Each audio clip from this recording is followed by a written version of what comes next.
Het is donderdag 24 oktober, de dag dat. Werk maar een gaskachel de oorzaak blijkt te wijzen van de bron in Ljouwert. En National Geographic het eigenvallen lid op het Woudegemaal. En dat deze tweet net verstuurd wordt.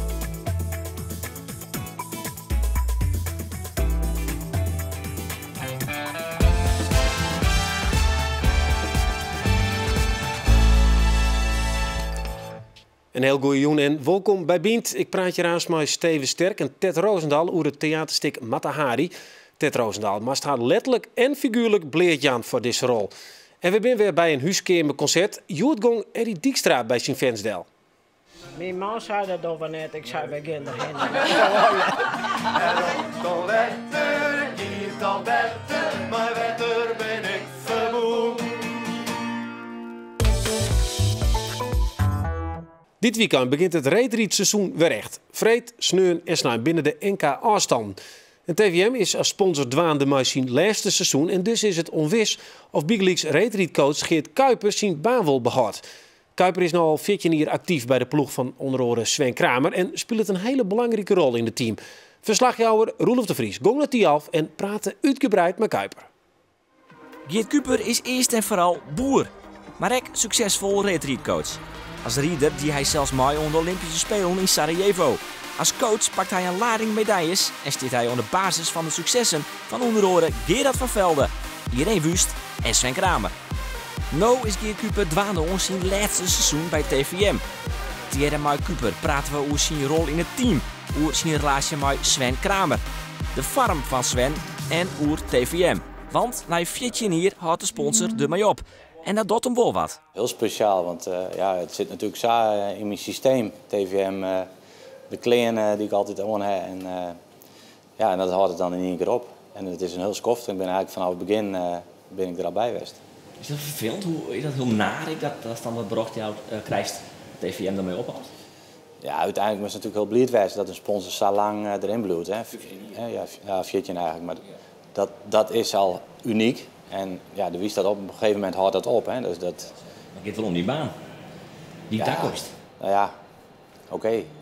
Maar ja, wat moet ik oorst waren? Ik bedoel, ik ken nog wel in paniek ziekje om een nieuwe baan of wat. Ik bedoel, ik heb mezelf op verschillende manieren deel zetten de oude ronde. En ja, ik maak zien wat daarvan komt. En ik moet erg wachten. Ik heb de siertjes met planten. Als boer zeg ik dan en de maisplantjes, de eerste siert en dan weer zulke plantjes.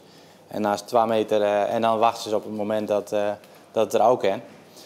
Nou ja, in die fase zitten we nu. Maar zoals al wist ik nog boer, dus ja, hij is altijd iets om op waarom te vallen. Ik heb wel, ja, werk heb ik wel, ja. Ja. Tjerde maar die zoon nog altijd. Ja, maatschap met mijn zoon. En, ja, 80k? Ja, zo'n 80k. Maar dat is net een 2-mansbedrijf. Nee. Zo redelijk is het ik. Dus ik zie er wel wat bij. Of ja, mijn zoon kan er wat bij, zie ik. Dat is ik een manier. Maar het zou mooi wezen om er inderdaad een baan bij te houden. Dit seizoen staat vooral in het teken van de Olympische Spelen in Sochi. Sven Kramer is de grote favoriet van de 24 kilometer. De vraag is likwijls hoe volle last hij nog had van zijn reg. En hoe het maar zijn farm is. De basistraining, die weer de oude ronde wie de basis misschien wel een beetje smal. En omdat Sven is een geweldige rieder, die heeft een techniek en een wilskracht. Daar wint hij dan op. En nu heeft hij dus ik nog de basis om nog wat dieper te gaan. En wat makkelijker. Hij had eigenlijk heel net trainen op 15 kilometer, maar hij reed toch in een 46. Omdat ik gewoon goed rieden kan en ik nog eens een keer fit is. Ja, en dat is wel een heel goed teken. Had hij nog wel pintjes dan? En wat zijn dat dan voor pintjes? Nou, het is wel bekend dat zijn, met name zijn recht, die is wel eens even kwetsbaar. Dus en net dit hier liep het heel goed. Hij dacht er oefeningen voor, hij werkt er ook, maar hij had er de tijd voor, omdat alles rent eigenlijk naar winst. Geert Kuiper is meer coach als trainer van het team. Hij bemoeit hem net alleen nog met het rieden zelfs, maar ook met zaken daaromheen. We vermeerden bij zijn team naar zijn rol bij de TVM-ploeg. Patrick Wouters, teammanager, en ik hebben het voorwoord geschreven van zijn boek. En daarin noemen we hem de cementor. De cementor? De cementor, had je nog niet gehoord? Nee, ik ken het niet. Nee, ik heb wel een paar gesproken, maar de cementor ken ik nog niet. Ja, het cement tussen de stenen. Hè. Geert is ons alles. Ik krijg ook gelijk al de mondhoeken krullen omhoog. Opa Geert, zeiden we het net al gekscherend. Is dat een beetje een goede typering? Nou, opa, nee, ik vind hem... Oom, hè? Ja. Oom Geert, ja. Nee, want hij is nog jong van geest. Ja, en hij loopt toch gewoon heel veel jaren, maar altijd een beetje in de schaduw. En het is altijd wel fijn dat je zo iemand bij de ploeg hebt die wel gewoon heel veel verstand van schaatsen heeft. Die eigenlijk alles weet, maar nooit echt per se op de voorgrond hoeft. En grappen maken. Hij is ook wel de man die aan tafel vaak een grapje maakt. En hij is heel goed in de woordgrapjes. Dus iemand die er heel graag bij hebt bij de ploeg. En absoluut een belangrijke factor binnen ons team. Okay, wat is dan de beste grap die je van Geert Kuiper kunt herinneren? Hij maakt elke dag wel een stuk of 3 grappen. Dus hij heeft een hele scala. Ik kan er een boek over schrijven, maar ik heb zo niet 1, 2, 3 een voorbeeld. Nou, woordgrappen, de Geer en Goor humor een beetje? Of, Nee. Dat is echt beneden zijn niveau wat dat betreft. Hij is meer intellectuele woordgrappen. Hoe zoek ik Geert omschreven? Als ik zeg raam naast naar een vreetje om bij te typeren, wat denk je dat hij dan zei? Ja, ik denk... Ik hoop het. Ik hoop in elk geval dat hij het altijd rustig en een fijne steun om zeker bij wedstrijden bij me te hebben. Ja, passievol denk ik. Ik denk dat hij gewoon helemaal gek van het rieden is en dat hij er al zo lang in zit en aan één blik genoeg heeft of zijn slag te pakken heeft of net. Hoe is die relatie met Sven? Die is denk ik heel goed, omdat wij... ik weet niet of het voordeel is, maar ik ken hem al van dat hij baby is. Ik kwam bij zijn heid en mem thuis vroeger. En toen hij nog in de box... dus ja, we kennen elkaar al zo lang. En dat hij nog heel net topschaatsen wie het al... koen wij elkaar al. Ja. Omgekeerd zoeken als is of? Nou ja, een soort van omkeer, ja, dat kun je bijna zeggen. Hoe denk je dat hij die relatie met Dijs had? Ja, dit heeft natuurlijk al opgenomen, Geert. Dus ja, dan probeer ik natuurlijk hetzelfde te zeggen, maar het zal natuurlijk niet lukken. Maar ik denk dat Geert hoe hij doet, ik denk dat hij een goede verstandshouding met mij heeft. En zeker toch wel een stukje gevoel erbij heeft. En ik vind het moeilijk. Ja, hij komt aardig in de buurt, ja? Ja. Die kennis die komt weer om bij iedereen en ik trouwens. Ik bij Irene bij Gelix en bij Kemkes. Die passie. Ja. Maar humor? Ja, humor, ja. En toch misschien ik wel een beetje omegeerd. Ja. Zo hij, hè? Ja, nou ja, misschien ik wel, ja. Die is wel... Geert kan natuurlijk op een of andere manier altijd wel goed relativeren natuurlijk. En bij mij is het natuurlijk vaak spannend, volle drukte omheen altijd. En volle belangen en drukte. En hij kan het altijd wel weer op een goede manier te plak zetten. Beetje bij de vod op groen, dat idee? Ja, misschien wel, ja. Kriebelt het al? Hast de zin in? Je mooie werk, dat gevoel. Ja. Misschien een beetje? Ja, nou ja, dat is inderdaad... Yes, ik weet niet of het de jaren is, maar wij jaren in elk geval de knallen van proefstarts. Ja, uiteindelijk is dat het soort startsignaal van het seizoen. Het begint echt. Er komen best wel volle taskouwers van mij. Het wordt echt een interessante wedstrijd voor taskouwers. En het gaat los en dat voelt goed. Dankjewel en succes. Ja, graag gedaan. Praat ik hier met Steven Sterk over een theaterstuk dat zijn herstellen had. Of wie het nou de haatrolspeelster die dat die. In elk geval, we gaan nou naar de Frieske Muziekweek, want Eddie Dijkstra ging van de morgen bij zijn fansdel voor een intiem huiskamerconcert. De Frieske Muziekweek bij Omroep Friesland. Op de radio draaien we alleen nog maar Frieske muziek. En kist ook weer stemmen voor de Frieske Top 100. En alle dagen geven we een paard met een Frieske artiest. Koest en kist die opjaan voor een huiskamerconcert op comadel.nl. Het is Jan-Jelle Rinaldo op een paard met Eddie Dijkstra. De huiskamertour begint bij Thea Tolen van Pingjum. Goedemorgen, kom maar in. Ik zong een liefdeslied voor mij. Een lied vol langs me en verlet. Mijn hart springt op voor mij. Ik zong een liefdeslied lied. Thea vertelde Jan Jelle en Eddie dat ze een rot hier horen hier. Nou, ik ben aan elke eeg ben ik opereren. Ik ben aan een rugtenknibbeler opereren en aan een tumor in mijn orenvoet. Dus het weer een spannend hier, maar ik we hebben bij de wal opklauteren en als dan weer dan donder ik er weer in. Dus, en hoe is het nou met jou dan? Ik ben nu volop aan het revalideren en eigenlijk gaat het nou veel beter. Ja, het gaat nou goed. Dan gaat de reis naar de familie Pals in Makkum. De band ben aardig muzikaal, maar ik hoop je dat ze dat keyboard gauw uitzetten. Ja, wij hebben muzikale men, dus wij hopen eigenlijk dat de band ik muzikaal worden. Dus dan moet je jong beginnen, hè, mooi een keyboard. Marine Rier van 2000 steeds is Friesland blad en blom. Ja, in het jaar van 2000 binnen wij even waarom binnen wij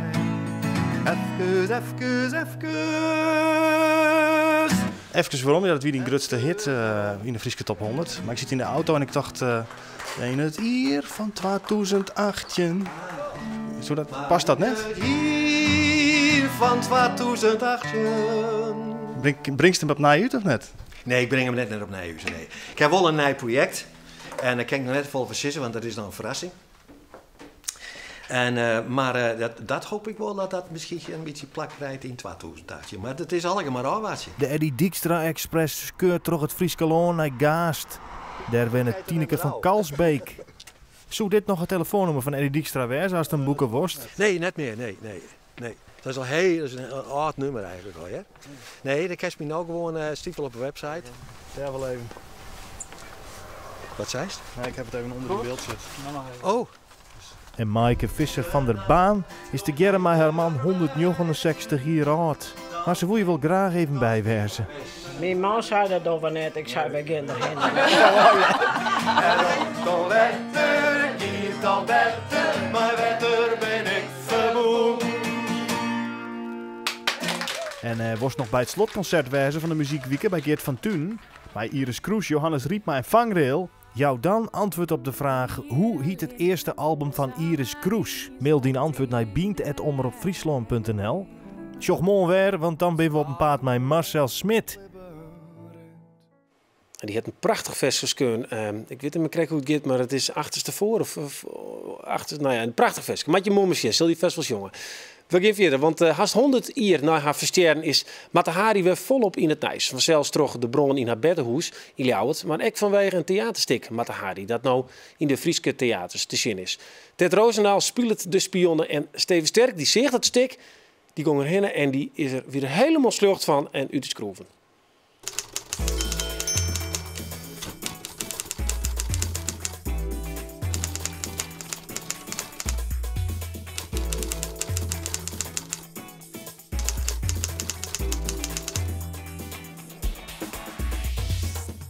Ja, Steven is ze staan gewoon wel wat bekend bij je rond Peker rond tafel zitten. Maar Do, welkom. Mooi kamer omdat Steven zei een geweldig theaterstuk. En voordat we daarover praten, we toch eventjes naar het nice van de dag. Ik ken dat verhaal met die bron, Mata Hari, dat beddenhoes. Ja.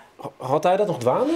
Nou, er zijn een soort mensen die me mailen en Facebook berichten sturen. Omdat ik natuurlijk met Mata Hari dwanderwest ben, denken ze van het maakt wat Ted ook vreselijk wezen dat hoers al baand is. En dat is natuurlijk ook zo, want dan denk je wel ja, het hoers met Mata Hari ben is al brand. Maar het slimste vind ik vanzelf dat die jongen om het leven kwam is. Dus een gebouw is dan een gebouw in mijn beleving. En dat die jongen omkwam is, vind ik natuurlijk volle slimmer. Maar bist je net west om te zien even? Ik ben er wel even, een paar dagen later ben ik er even Delgien inderdaad. En dat is wel een heftig gezicht, ja. Oké. Ja, want Mata Hari, het is een theaterstuk dat in september in première ging. Daar zou je voor dadelijk daar maar wat door hebben. Want het is zo'n geweldig stuk. Wat rekken jij in het stuk? En vooral, ik denk, Ted, wat rekken jij daarin? Het is een heel goed stuk. In die zin van het houdt de spanning heel goed vast. Dus, maar kijk, als een goed stuk of een goed boek, dan heb je nooit van dit het goed. Het is het schijnbaar makkelijker. En dat je van begin tot eind zitten en boeit binnen. En dat is heel lastig, want het is een stuk maar één acteur. Maar met wat muziek erbij. En ik ben heel gauw stap ik op. Ik ben heel gauw net meer geconcentreerd. Maar dit stuk heeft mij van het begin tot de eind boeit. En dat is verschrikkelijk knap. Het is ook heel knap om een uitsluitend cliché als Mata Hari, waar ik eigenlijk helemaal niks meer heb. Maar ik ken het verhaal al gewoon. En dan te zitten. En dan te zien en dat heel boeit. En dan denk ik, nou, het is Aron. Dat is fantastisch. Ja. Een heel soort man, denk ik, al terug boeit wie de foto's van daarin, die promotie. Maar ik hebben wij even best bij, bij de oefening vandaag. En dan komt deze doenste vast.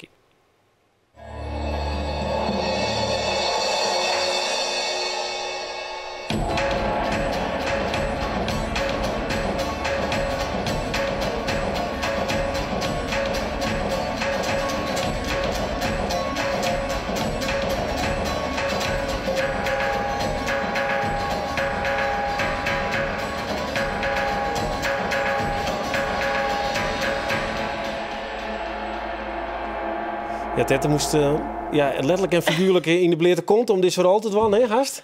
Op de foto's achter die hek. Hoe wie dat vandaan? Wie dat een drompel? Nou, voor mij is de voorstelling Mata Hari sowieso grensverliezend. Dit is iets dat doe ik net zo snel uit mezelf. Het wie net een dream van mij dat ik denk, hé, ik wil nog eens in een Playboy of wat dan ook. Dat had voor mij nooit spelen. Maar ik dacht wel, als ik deze vrouw speel, dan moet ik lef hebben. Dan moet ik gewoon de vergeen en dan moet ik erin stappen met het lef wat zie ik hier. En ja, wat jij hebt, dat is echt zo'n foto.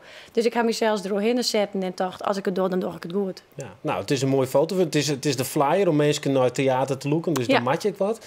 Maar bist u makkelijk de zoals nou de kleren uit varen het toneel? Totaal net. Ik kom het hier zien in de sauna. Nee? Nee, dus dat is eigenlijk heel maf. Ik ben volle preutser als Mata Hari. Maar waarom was dat dan?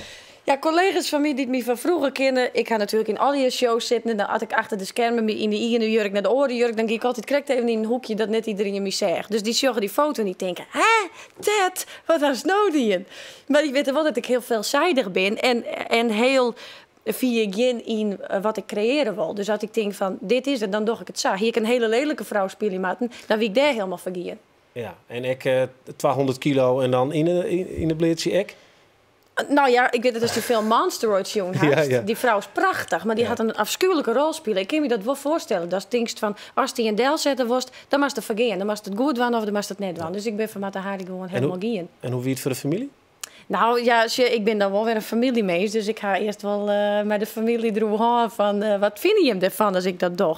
En ik moet eerlijk zeggen, als iedereen zijn hier Ted dat wollen we net, dan weet ik net dat ik het die hier. En wat vond die Beppe ervan? Nou, ik ga een oud Bepke van 94, die heet Ted Roosendal. En daar gingen we het eerst maar netjes zijn. Want we dachten, nou, maar we hadden nog wel maar chockeren op haar oude dag. Maar ja, toen kwam er een spotje op Omroep Friesland. Dus ze shot alle jongen naar Omroep Friesland. Dus toen zeggen ze het. En dan krijg je dat. En toen kwamen mijn ouders bij haar deel. En toen zei ze, nou, dan maar we het eerst maar even naar Ted haar. Ze zei van, nou, dat is wel slim. Maar toen gingen ze er wel, ik wil weer om laken. Mijn oom hier zei dat ik er zou uit zeggen dat ik nooit wekkelen die. En toen zei ze, nou ja, omdat ze Ted Roosendal hiet. En zo komt uit Burgum, zei ze, nou, dan had ze het nog eens om in de boorden. Mooi, want ja, dan gaat het even hoe dit, hè, maar uiteindelijk gaat het om het verhaal dat ze geweldig speelt. Ja, maar is het functioneel wat ze doet? Absoluut, het is ook heel behind. En ze zou cast worden kennen van een film om Mata Hari. Hoe ze docht, maar ik toch haar hoe lief. Maar het is heel behind. Dus het is heel makkelijk dit beroeken. Alleen maar de buikdoontje. Viert ik net hoe professioneel zij buikdoontje het. Kerst ik zien, het schijnbaar. De les in hoor. Bist in Indonesië, ja. Hetzelfde paard wat Mata Hari. Ja. Nou, dat kerst zien. Dat is ook professioneel, maar het is heel kwaad. En het is heel makkelijk dat hield mijn duk doen. Nou, dat vind ik eigenlijk niet prachtig. En al die mooie, zeker. Oh, mooie vrouw. En dat boeit er eigenlijk niet. Maar net dat gemak, net dat cliché instappen, maar gewoon het heel sober houden en het heel dicht bij die zelfs houden. En wat is dat voor die West? Dat verhaal vertellen koers van Mata Hari? Nou, inderdaad, wat Jim nou correct leert, dat is zo'n stukje, dat denkt, oh ja, dat is Mata Hari. Maar mijn idee wie bij de voorstelling kleed. Ik jou iedereen eerst werd ze van denken, dat is het. Kleer, dit is het. En dan geef we even verder met het verhaal. Want toen wat is dat verhaal dan? Toen ik begon met mijn onderzoek naar Mata Hari, dacht ik, oh ja, dat werd een voorstelling met doen en dit en dat. Maar toen leesde ik haar verhaal eigenlijk pas echt goed nadat ik een soort boeken lees. En toen dacht ik, maar dit is een vrouw die het een heel heftig leven had. En toen dacht ik, het mag net gaan over al die tierenlantijn en al die dingen eromheen. Het mag gaan over een vrouw die haar leven leefd had, zat ze toch dat ze dwang moest. Ze wil vrij wezen, onafhankelijk wezen, in een tijd dat net koe. En ze had afscheid naam van haar dochter. Toen die dochter van jou een heel jaar wie is ze scheiden van haar man in een tijd waar dan net volle vrouwen dat dien. En ging ze naar Parijs, net wetende wat ze daar nou precies dwars zou. Maar ze waat er een grote stier. En toen woe ze elke keer haar dochter weer waarom naar haar, maar dat is nooit slagen. Dus in de vaststelling zorgen we dat ze een brief schreeuwt naar haar dochter. En waarbij ze eigenlijk uitlezen wil, zei ze het gaan. En onderhand daarvan zorgen we haar levensverhaal. En omdat het zo direct naar haar dochter is, heel persoonlijk is dus, krijg ik een hele persoonlijke inkijk in de vrouw achter het fenomeen. Ja, en in die verhaal dan? Want het schijnt dat die verhaal, dat speelt ik Ted, dat is met haar en Ted. Want ja, ik bedoel, heeft hij dat mooi maken? Bist ook verlitten? Kist dit? Nou, eigenlijk zoals net verwacht je dat er in een stikkel met de haar die niet Tetje Roosendal om de hoeken komt. Waarom nou, dat past eigenlijk net bij elkaar. We zijn twee hele verschillende vrouwen. Maar juist dat heb ik ongrepen om die parallel om te gaan. Maar de haar is een vrouw die het vaak verlitten is. Ik denk dat het een vrouw met verlittingsangst is.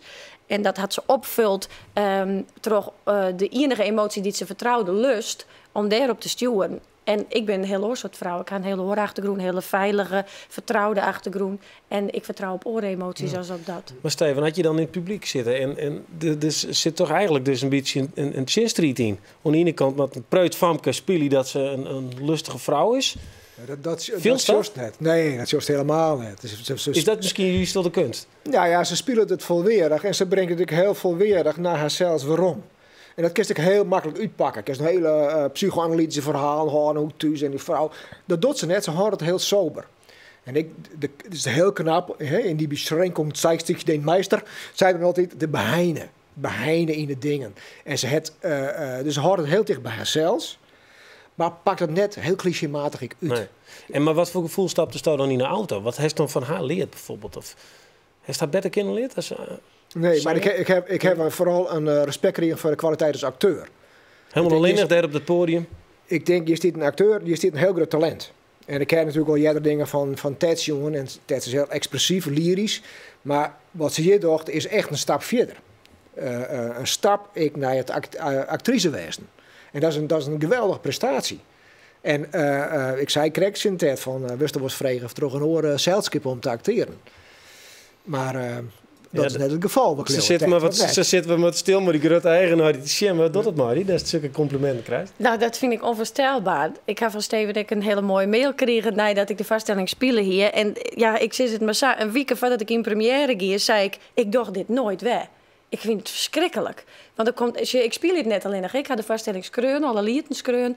Ik heb de productie helemaal op mijn naam. Dus van helemaal het eerste ideetje tot wat er staat, ja, dat heb ik georganiseerd. Dus een week van tevoren dacht ik, oh god, er binnen aan al die mensen die zeggen, waarom voelen ze dit? Doe dat alsjeblieft thuis en val u er net meer lastig. Dat is ergens de angst die het haast als het iets creëert. Want dan ben je heel kwetsbaar.